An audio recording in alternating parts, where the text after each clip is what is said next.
ako ngayon ay malungkot kasi wala ka sa tabi. Lasing ako gabi-gabi, baliw daw ang sabi-sabi nila sa akin kasi nga malayo ka na nga diba. Di ko matanaw maisip bakit ano na pala. Balita sa iyo, magsimula nung lumipad ka sa malayo. Suot mo pa ba yung singsing na binigay ko sa iyo? Kasi ako na-miss kita, ako kaya na-miss mo na yung mga araw na magkasama pa tayong dalawa. Tayong dalawa pa kaya hanggang sa pag-uwi mo dito maghahantay ako hanggang sa pagbalik mo dito. Sana wag mong kalimutan ng sumulat at tumawag. Malayo man ako, isipin mo lagi mong hawak ang aking mga kamay. Mahal, hindi ako sanay, hindi mapalagay sa gabi kapag di ka tumutulay. Sa aking isip panaginip, di ko maintindihan kung bakit kailangan mo pa lumayo gayong nandito lang naman ako sa'yo.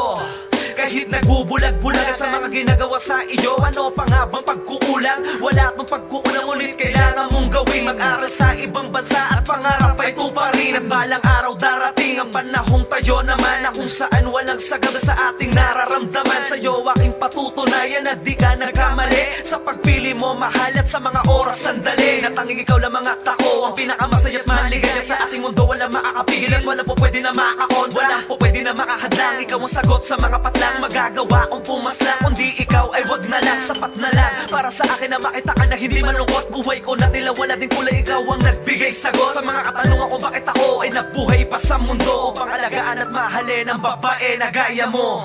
Mahal, kamusta na? Ang tagal mong hindi sumulat. Ano na bang balita? Sana'y di nakakagulat at sana'y walang lalaki ka pa na nakikilala. Sana'y si Crazy Josh ay iyo pang naaalala. Pero nagkamali ako sa aking mga akala. Ang iyong ina sa akin ay laging tamang hinala. At sinabi niya sa akin na ikay ikakasal. Kaya ako miya't-miya, gabi-gabing nagdadasal. Gabi-gabing nagdadasal habang hawak ko ang litrato. Habang ako'y nagmumukmok nakahiga sa kwarto. Dapat inisip mo na ako ay masasaktan. Sobrang sakit na ginawa mo, bakit ka naman ganyan? At sana'y naisip mo na ako ay yung tinapakan. Pagkatapos mong lokohin ay bigla mong iiwanan. Tapos magpapakasal ka sa lalaking di kilala. Ang lagi mong kinakatwiran ay palaging pera niya. Anong gagawin mo doon? Di mo madadala sa hukay. Dapat ay noon pa lang di na pinutol pa ang sungay. Sana di na nakilala kung ganyan ang gagawin mo. Nagpakabait ako pero ano ang sinukli mo? Sana ay maramdaman mo at loohin ka din niya.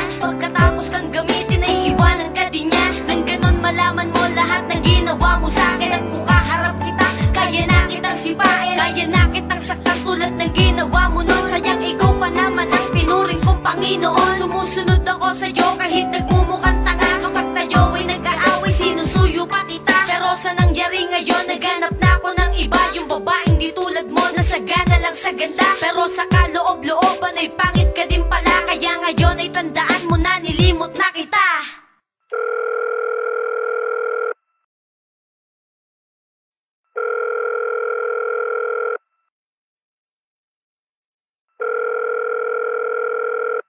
Ano ngayong pakiramdam na pinalit ka sa iba? Masakit ba sa damdamin na ngayon hindi ka na ang nasa puso at isipan at ikay basura na? Para sa akin alaala kang tila limot ko na. Kaya ano, nasan ka na? Diba iniwan ka din niya? Anong akala mong meron ka na wala din sa kanya? Parehas lang kayo, diba? Parehas ang inyong ugali. Parehas kayong masama kaya di na natili. O ano, nasan na ngayon ang pera at kayamanan na pinagpalit mo sa akin? Bakit di ko masilayan ang tangi kong nakikita? Mga pasapati marka na iyong natatamo kapag binubugbog ka niya. Kapag binubugbog ka niya, eto bang nasa isip mo? Sana hindi ko ginawa nang hindi ko dinanasto. Kaya kung nasaan ka man ay lagi mong tatandaan. Nandiyan ka na lang kasi nga wala ka nang babalikan. Sana nun pa lang kasi ay nakinig ka na sa akin. Yung hapde pati yung hirap sana di mo dadanasin. Sana di mo na nadanas na ginaganyan ka niya. Sana ay masaya ka ngayon kung sa'kin ka napunta. Sino ngayong umiiyak at tila ba binabangungot sa gabi? Di makatulog sa sakit na yung inabot. Dahil sa ginawa mo sa'kin, iyan ang yun na pala. Sana sa nangyari ngayon, ikaw na nga ay nagtanda.